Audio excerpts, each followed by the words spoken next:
Yung request namin sa kanila talagang tinupad. Hindi na kami kinalimutan. Jet Maki! Dahil dyan, automatic ang pag-solve ng problema, actionan natin agad yan. Isang hapon sa aming love attack sa Barangay Kanaway ay nadaanan namin ang mga misis na nagkukumpulan sa isang tindahan. Kanila naghihintay sila bago dumating ang kanilang mga mister na pumalaot. Sila kasing mga misis ang magbebenta ng mga nahuling isda ng kanilang mga asawa. Napag-alaman namin na sa kanilang compound kung saan higit 10 pamilya ang nakikinabang ay medyo sira-sira na rin at nakailang repair na din sila. Pinangakuan namin sila na kami magbabalik at palitan yung kanilang sira-sirang poso.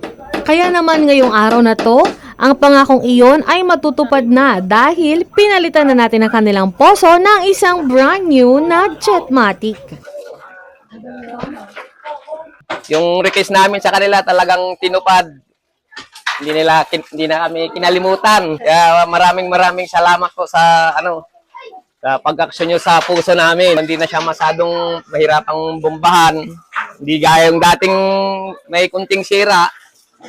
Kaya ngayon, mas maganda na ngayon pagbomba kasi magagaan ng kunti. Wala na yung mga sabit-sabit na medyas. Kanino medyo po, maraming salamat po. Maraming salamat din.